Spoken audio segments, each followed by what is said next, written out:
আমার কথা শুনতে পাচ্ছেন সবাই? জি ভাই। জি ভাই, শোনা যাচ্ছে। আচ্ছা, আজকের ক্লাসের রেকর্ডিং ২ পার্ট হইতে পারে। কারণ হচ্ছে ভুলবশত আমি এইমাত্র পজ করছিলাম। পজ করার পরে আবার সেভ করে ফেলছি। সমস্যা নেই। আচ্ছা, এইখানে কারো কোনো কোয়েশ্চেন আছে কিনা? আমার ভাই আরেকটা কোয়েশ্চেন আছে। হ্যাঁ, করেন। আম যেখান থেকে ভাই বাইং ক্যান্ডেল আগাইছেন না, তার পিছনে রেড ক্যান্ডেল দেন মানে উপর থেকে। এই রেড ক্যান্ডেল, এই ক্যান্ডেল, না, না তার পাশে বাম পাশে যে বাইং ক্যান্ডেল আগাইছেন। এই ক্যান্ডেল।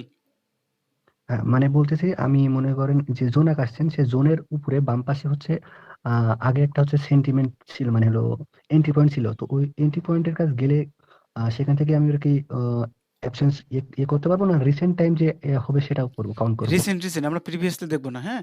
বাট আমরা ফুল জুম আউট করার পরে ভিজিবল যতটুকু দেখাবে ততটুকু, এর বেশি না। প্রিভিয়াসলি কি করছে না করছে তাহলে তো আমার ওই সাপোর্ট রেজিস্ট্যান্স ড্র করে বসে থাকাই হয়ে গেল না? হ্যাঁ, হ্যাঁ সেটাই। রিসেন্ট অলওয়েজ রিসেন্ট নিয়ে কাজ করবেন। ইন্টারনাল, এক্সটার্নাল বাদ। মার্কেট তো ধরেন হচ্ছে আপনি যখন জুম আউট করবেন এরকম বহুত এরকম উপরে গেছে আবার নিচে আসছে এরকম গেছে এত কিছু দেখার দরকার নেই তো। এত কিছু দেখার দরকার নেই। জাস্ট এইখানে লাস্ট মার্কেট এখানে ছিল, এখানে কি করতেছে ওইটা দেখবেন। ওকে। এইখানে কারো কোনো ধরনের কোনো কোশ্চেন আছে কিনা? ভাই না আমি ভাই। একদম ক্লিয়ার, আমার কোনো কোয়েশ্চেন নেই। আচ্ছা, এখন প্রথমত হচ্ছে আমরা রেঞ্জিং মার্কেটে অ্যাবসেন্স অ্যাপ্লাই করব না। ওকে? কারণ রেঞ্জিং মার্কেটে আমি কোনো কিছু এখন পর্যন্ত শেখাই নাই।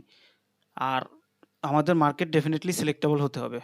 মার্কেট সিলেক্টেবল হতে হবে, সুইং পোস্ট ক্লিয়ার থাকতে হবে। সুইং পোস্ট ক্লিয়ার না থাকলে ওই চার্ট সিলেক্ট করব না। দ্বিতীয়ত হচ্ছে রেঞ্জিং মার্কেটে আমরা অ্যাবসেন্স অ্যাপ্লাই করব না। তৃতীয়ত হচ্ছে স্ট্রাকচারের এগেনস্টে অ্যাবসেন্সের ট্রেড নেব না, তাহলে একুরেসি কম পাবো। আমরা যখন হচ্ছে স্ট্রাকচারের পক্ষে থাকব, ধরেন হচ্ছে মার্কেট আপ ডিরেকশনে যাচ্ছে, এক্সাম্পল স্বরূপ মার্কেট আপ ডিরেকশনে যাচ্ছে, এখন এই যে এন্ট্রি পয়েন্ট জোনটা আছে এই এন্ট্রি পয়েন্ট জোনে অ্যাবসেন্স হয়েছে, তখন আমরা হচ্ছে আপ ডিরেকশনে যাব। এই ধরনের সিনারিওতে যদি আমরা অ্যাবসেন্সে ট্রেড করি তাহলে আমাদের একুরেসি বুস্ট হবে। হ্যাঁ, 80-90% একুরেসিও পাবো। দু একদিন মার্কেট খারাপ থাকলে 70-80 পাবো। বাট ওভারঅল আমরা যদি মানি ম্যানেজমেন্ট করি তাহলে আমরা প্রফিটে থাকবো। আগামীকালকে আপনাদের যে প্র্যাকটিস থাকবে, এতদিন খুব তো ট্রেড নিয়ে নিতে মন চাইছে যে ট্রেড দেয় না, ট্রেড শিখায় না, তাহলে কি শিখায় দেখবো এবার অ্যাবসেন্সে কে কতটা ট্রেড নিতে পারেন। হ্যাঁ, আর আপনারা হচ্ছে পিডিএফ দেন না কেন বলেন? পিডিএফ বানাতে কি কষ্ট হয় নাকি পারেন না? ভাইয়া পিডিএফটা কিভাবে বানাই একটু কাইন্ডলি যদি বলে দিতেন, আসলে আমি প্রথম হচ্ছে পারি স্ক্রিনশট না বললে নেবেন, চলে। স্ক্রিনশট নিয়ে তারপর হচ্ছে ক্যাম স্ক্যানার আছে না, ক্যাম স্ক্যানার দিয়ে পিডিএফ বানাবেন। ক্যাম স্ক্যানার একটা অ্যাপস আছে, ওই অ্যাপস দিয়ে ও আচ্ছা, ঠিক আছে ভাইয়া।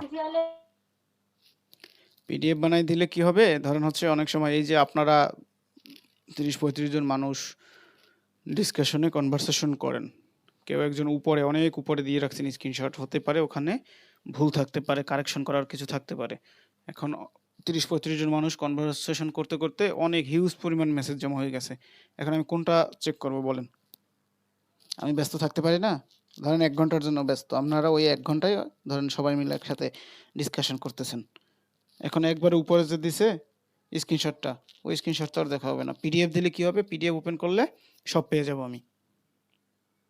আর গ্রুপে পিডিএফ দিছে কয়েকজন সম্ভবত, আমি সবার পিডিএফ দেখছি এবং প্রত্যেকটা রিপ্লাইও দিয়ে দিছি। জি ভাই। আজকের ক্লাস অ্যাকর্ডিং কারো কোনো কোশ্চেন আছে কিনা বলেন? স্ট্রাকচার বুঝছেন কিনা, সেন্টিমেন্ট বুঝছেন কিনা? আমি অ্যাগেইন রিপিট করতেছি, স্ট্রাকচার স্ট্রাকচার হচ্ছে মার্কেটের গঠন প্রকৃতি, যে মার্কেট মানে কিভাবে মুভমেন্ট দিচ্ছে। হ্যাঁ, ধরেন এইভাবে মার্কেট হচ্ছে মুভমেন্ট দিচ্ছে। এখন এই পয়েন্টে আসার পরে আমাদের থিঙ্কিং কি, মার্কেট আপে যেতে পারে। আচ্ছা মানলাম আপে যাবে, কেন? মার্কেটের অলওয়েজ টাস্ক হচ্ছে এই লাস্ট এন্ট্রি পয়েন্টটাকে ব্রেক করা। মার্কেটের অলওয়েজ টাস্ক হচ্ছে এই লাস্ট এন্ট্রি পয়েন্টটাকে ব্রেক করা। যখনই আমাদের এই এন্ট্রি পয়েন্টটাকে ব্রেক করে দিবে তখন আমাদের সেন্টিমেন্ট চেঞ্জ হয়ে যাবে। এখন সেন্টিমেন্ট স্ট্রাকচার যদি আপের থাকে তাহলে সেন্টিমেন্ট ডাউনের হয়ে যাবে। এখন ডাউনে মার্কেট আসবে কি আসবে না এটা নির্ভর করবে আপকামিং ক্লাসে পাওয়ার এবং এক্সেশনের উপর, আসবে কি আসবে না। বাট নর্মালি আমাদের যখন এন্ট্রি পয়েন্টটা ব্রেক করে দিবে তখন থিঙ্কিং হয়ে যাবে কি, থিঙ্কিং হয়ে যাবে আমাদের সেন্টিমেন্ট হয়ে যাবে ডাউন ডিরেকশনের, মানে সেন্টিমেন্ট চেঞ্জ হয়ে যাবে। স্ট্রাকচার যদি ডাউনের হইতো, এন্ট্রি পয়েন্ট যদি ব্রেক করে দিত তাহলে এখানে সেন্টিমেন্ট আপের হয়ে যেত। এখন আপে যাবে কি যাবে না এটা আপকামিং ক্লাসে আসবে, বাট আমরা থিমটা বোঝার ট্রাই করি যে আমরা কখন কোথায় কন্টিনিউ করব না আর রিভার্স সেল করব না। আমরা আমাদের যখন এই এন্ট্রি পয়েন্টটা ব্রেক করে দিবে, এই এন্ট্রি পয়েন্টটা যখন ব্রেক করে দিবে তখন আমরা এখানে আর কন্টিনিউ করব না, আমরা এখানে রিভার্সেলের অপরচুনিটি খুঁজবো। কেন রিভার্সেলের অপরচুনিটি খুঁজবো? এই কারণেই এখানে আমাদের সেন্টিমেন্ট চেঞ্জ হয়ে গেছে। এখন সেন্টিমেন্ট না থাকলে তো আমরা ট্রেড নেব না, তাই না? এখন আমাদের যদি এখানে আদার্স কোনো কনফার্মেশন থাকে যে মার্কেট এখন ডাউনে যাবে বা ডাউনের জন্য আমরা যেতে পারি, এক সেন্টিমেন্টের কনফার্মেশন আছে, দ্বিতীয়ত হচ্ছে পাওয়ারের কনফার্মেশন আছে, তৃতীয়ত হচ্ছে অপোজিট পার্টি যদি আমাদের এক্সিশন থাকে, ওভারঅল সব কনফার্মেশন নিয়ে দেন আমরা ডাউন ডিরেকশন ট্রেড প্লেস করব। মানে সহজ জিনিস ভাই, একবারে সহজ জিনিস। জাস্ট আপনি হচ্ছে আর একবার ক্লাসটা রিপিট করবেন, আজকে না, এটা হচ্ছে আগামীকালকে, এবং হচ্ছে ক্লাসটা নোট করবেন। নোট করার পরে আর কোনো আশা করি ডাউট থাকবে না। তারপরে যদি কোনো ডাউট থাকে গ্রুপ তো আছেই, আর পরবর্তী ক্লাসে বলবেন। এখন এই যে যে কয়টা ক্লাস হয়েছে এই ক্লাস অ্যাকর্ডিং কারো কোনো ধরনের কোনো ডাউট আছে কিনা ভাই আমার একটা আছে। বলেন। ভাই এটা হচ্ছে গত ক্লাসে ডাউট হচ্ছে যে মনে করেন আমার ভাই এখন কি আমরা আহ, মার্কেটে যে এ ভাই একজন কথা বলতেছে না, একজন কথা বলার মধ্যে আরেকজন মানে কথা বলেন। দেখাইতে পারবেন? কমন সেন্স কম নাকি? সবাই আপনারা মেচুর পারসন না? সবাইকে বলি যে একজন কথা বলে আরেকজন কথা বলবেন না। দেখতেছেন যে কথা বলতেছে, তার মধ্যে আপনি বলতেছেন।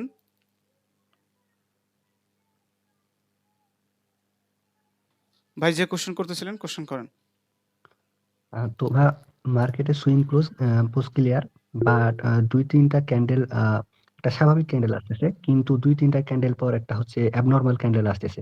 হ্যাঁ, সেক্ষেত্রে আমরা কি চারটা কি সিলেক্টেবল বলতে পারবো কিনা?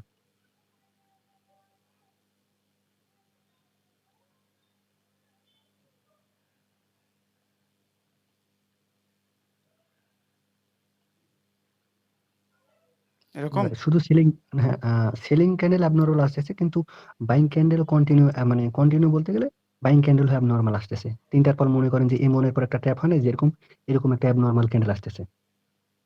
হ্যাঁ, হ্যাঁ। মাল্টিপল ক্যান্ডেলের কথা বলছিলাম, দুই একটা ক্যান্ডেল হলে তো ডেফিনেটলি কনসিডারেবল।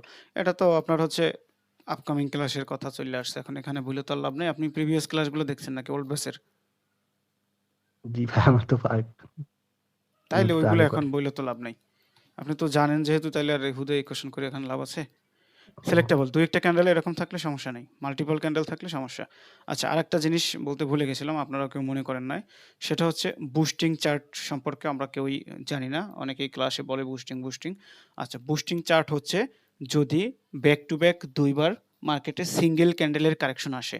এক্সাম্পল স্বরূপ ধরেন হচ্ছে মার্কেট এরকম আপে যাচ্ছে, তারপরে সিঙ্গেল সেলারদের একটা ক্যান্ডেলের কারেকশন আসছে, একটা ক্যান্ডেলের, হ্যাঁ, তারপরে এগেন হচ্ছে আবার বায়ারদের ক্যান্ডেল চলে আসলো, আবার সেলারদের হচ্ছে শুধু একটা ক্যান্ডেলের কারেকশন আসলো, হ্যাঁ।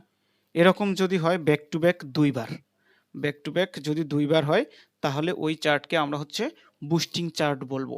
এই যে চার্টটুকু, এতটুকু জায়গা আমাদের জন্য বুস্টিং চার্ট হিসেবে কাউন্ট হবে।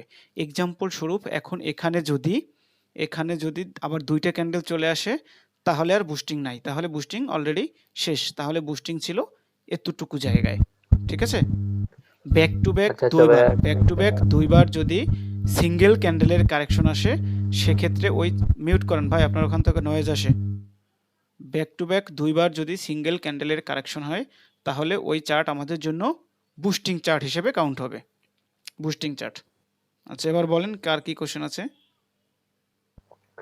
আচ্ছা আচ্ছা ভাই, আমাদের এটা কি সিলেক্টেবল হবে? মানে অবশ্যই মার্কেট কি সিলেক্টেবল এটা চার্ট। এখানে সিলেক্টেবল হবে? এখানে কি সুইং পোস্ট ক্লিয়ার করছে না? জি জি, অবশ্যই আমি এরকম দেখছি। আচ্ছা, যে আপনি যে দুইটা ক্যান্ডেল ড্র করছিলেন না, হুম, যে ওইরকম হলেও কি আমাদের সিলেক্টেবল হবে নাকি? অবশ্যই সিলেক্টেবল। আপনি প্রথম ক্লাস দেখেন নাই? প্রথম ক্লাস বলতে দ্বিতীয় ক্লাস চার্ট সিলেকশনের, এখানে মাল্টিপল ঠিক ক্যান্ডেলের, আছে ভাই, মানে এখানে জি ভাই, মাল্টিপল ক্যান্ডেলের মার্কেট, কারেকশন আসতে পারে, আপনি মিউট করেন, আমি বলতেছি, মিউট করেন, শব্দ হয়। এখানে মাল্টিপল ক্যান্ডেলের কারেকশন আসতে পারে, এখানে সিঙ্গেল ক্যান্ডেলের কারেকশন আসতে পারে, এখানে দুইটা ক্যান্ডেলের কারেকশন আসতে পারে, বাট যেখান থেকেই কারেকশন আসবে ওইটি আমাদের জন্য একটা এন্ট্রি পয়েন্ট। এটা আমাদের জন্য, এখানে একটা কালার চেঞ্জ হয়েছে না, এখান থেকে বায়ারের পরিবর্তে সেলার আসছে না, তার মানে এটা একটা এন্ট্রি পয়েন্ট না, সেলার এন্ট্রি নিছে না এখান থেকে, তার মানে এটা একটা এন্ট্রি পয়েন্ট। এখন এই এন্ট্রি পয়েন্টটাকে যখন অ্যাগেন আবার বায়াররা ব্রেক করে দেবে তখন আমাদের জন্য সুইং পোস্ট ক্লিয়ার। অ্যাগেন এখানে আবার কি করছে, সেলাররা চলে আসছে না, সেলারদের এন্ট্রি পয়েন্ট। এখন এই এন্ট্রি পয়েন্টকে আবার যখন বায়াররা ব্রেক করে দেবে তখন আমাদের আবার হচ্ছে সুইং পোস্ট ক্লিয়ার হয়ে যাবে। এখন এই সিঙ্গেল ক্যান্ডেলের কারেকশনের এখানেও অ্যাবসেন্স হতে পারে, সেই অ্যাবসেন্সেও ট্রেড করবেন। মাল্টিপল ক্যান্ডেলের কারেকশনে বা সুইং পোস্টেও অ্যাবসেন্স হতে পারে, ওখানেও ট্রেড করবেন। আশা করি কারো কোনো কনফিউশন নাই। জি ভাইয়া। জি জি ভাইয়া, ঠিক আছে। না বলছি কারণ হলো যে প্রিভিয়াস অনেকগুলা আপনি যে বলছেন মাল্টিপল ক্যান্ডেল থাকলে অ্যাভয়েড করতে মার্কেট, এই জন্য বলছি। মাল্টিপল ক্যান্ডেল বলতে আপনি কি বুঝেন? আমি তো এটাও বলছিলাম আপনাদেরকে যে 4টা ক্যান্ডেলের পরে যদি আরেকটা ক্যান্ডেল চলে আসে তার মানে ওইটা হচ্ছে অনডিরেকশনাল মুভ। ওই অনডিরেকশনাল মুভের পরে আমাদের অ্যাগেইন সুইং এবং পোস্ট ক্লিয়ার করতে হবে, এটাও তো বলছিলাম। জি ভাইয়া। জি জি, ঠিক আছে ভাইয়া। আচ্ছা, আর কারো হ্যাঁ, কোনো কোশ্চেন আছে? হ্যাঁ, আমার আরেকটা কোশ্চেন। করেন। কোশ্চেনটা হচ্ছে ভাই, আপনি যে গ্রুপে দিলেন যে স্ট্রাকচার লিকুইডিটি, তো ভাই লিকুইডিটি কি আচ্ছা, এটা? লিকুইডিটি জিনিসটা হচ্ছে আমি বলি, মানুষ তো টিকটকে ঢুকলেই দেখা যায় ট্রেডারের কোনো শেষ নাই, হ্যাঁ, যতগুলো আইডি ততগুলাই ট্রেডার। এখন জি ভাই। মেন্টরের কোনো শেষ নাই। এখন লিকুইডিটি কনসেপ্টটা হচ্ছে ফরেক্সের কনসেপ্ট, বাইনারিতে এটা তেমন একটা ইফেক্টিভ না। এখন এই জিনিসটাকে মানুষ বিভিন্নভাবে রিপ্রেজেন্ট করতেছে। উপস্থাপন কইরা তারপর মানুষকে বোকা বানাইয়া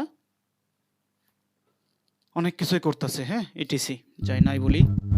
এখন ঠিক বলছেন, ঠিক বলছেন। লিকুইডিটি হচ্ছে স্টপ লস, হ্যাঁ। এখন ফরেক্সে আমরা তো ফরেক্স শিখতে আসিনি, আমরা আসছি বাইনারি ট্রেডিং করতে।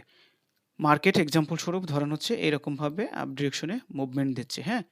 এখন যারা ফরেক্সে ট্রেড করে তারা তারা কি করবে, বুঝছেন আমার কথা? তারা কি করবে, তারা যেহেতু প্রিভিয়াসলি মুভমেন্ট বা সব কিছু ঠিকঠাক আছে, এখন এখান থেকে মার্কেট আপে যেতে পারে।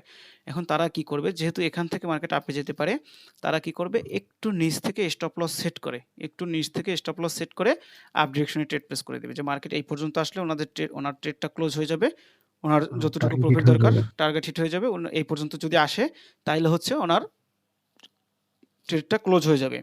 আর এইখানে স্টপ লস সেট করে দিছে, আর এন্ট্রিটা নিছে এইখান থেকে আপ ডিরেকশনের জন্য এন্ট্রি নিছে, এই জায়গা থেকে আপ ডিরেকশনের জন্য এন্ট্রিটা নিছে। আর স্টপ লস সেট করে দিছে এর নিচে, যে মার্কেট এখান থেকে যদি নিচে আসে তাহলে এতটুকু জায়গা আসলেই আমার ট্রেডটা ক্লোজ হয়ে যাবে।